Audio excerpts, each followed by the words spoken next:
Hey guys, welcome back to the channel. My name is Mujtaba, and in this video we'll be talking about a TDS meter, the one piece of equipment that you need to buy before buying a water filter. A TDS meter is something that measures TDS, total dissolved solvent. Now these total dissolved solvents which are present in any liquid, in this scenario the water that we drink, include both organic and inorganic matter.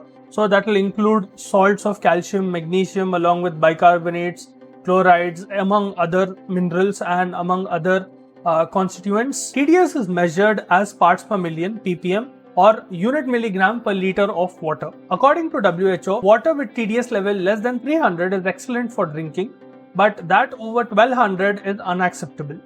They do however state that water under 1000 TDS is acceptable under special circumstances. I'll link the resource down in the description if you want to check it out. Alright guys, so here I have two water samples. Let's try to check their TDS levels. So the first step that you have to do is obviously take the TDS meter and switch it on. So here is the power button, if you can see here, and I'll just press it, and as you can see the reading is 0 at the moment. What I'll need to do is first dip it in the water. As you can see, it immediately starts changing. Let it settle a bit and wait for a moment so that the reading stabilizes. After that, just press the hold button like so, and see right here you'll be able to see the TDS of that water sample, which comes out to 508. To reset, just press the hold button again. The reading comes back down to 00. Repeat the procedure for the filtered sample. Wait for the reading to stabilize a bit. Press hold.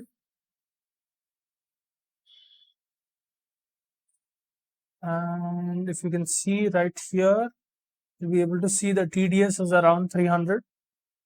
As you can see, it is significantly lower when compared to the unfiltered one. Now, concluding that a high TDS value is equal to bad water is not really correct, because coconut water has a very high TDS value, but you don't see anyone filtering that. That is because a lot of minerals are present in coconut water which are very helpful for the human body, and that is what causes the TDS level to be much higher than normal.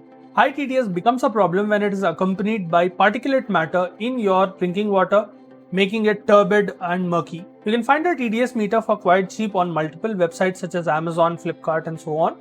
I'll link the one that I have down in the description. The water filter that you choose depends on the TDS of the water that you receive in your area. One important point that you need to note before buying a water filter is that you don't need to go and buy filters which have RO, NF and UF combined together in a single filter. This is because it is redundant to perform NF and UF filtration after you have performed RO. Now, RO is one of the most powerful methods of filtering water.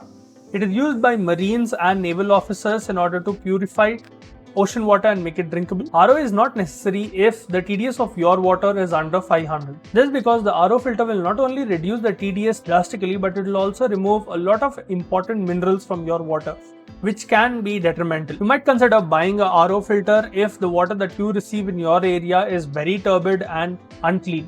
You might also opt for the RO plus UV filter so that it kills any additional viruses and bacteria. If you're worried about a lot of minerals lost through RO, you might store the water in a clay pot or in a copper pot. If the TDS of your tap water is lower than 300, you might consider buying a UF filter. If the TDS is between 300 to 900, you might consider NF filter. And only if it is over 900, that is when you consider an RO filter. Now you can accompany any of these with a UV filter so that it can kill pathogens present in your water. I hope this video was helpful in shining a little bit of light on the topic of TDS meters and water filters in general, and I hope you found this helpful. Thank you for watching the video till this point. Please leave your suggestions down in the comment section. If you're looking to buy a pair of budget waterproof headphones, you might want to check this video out.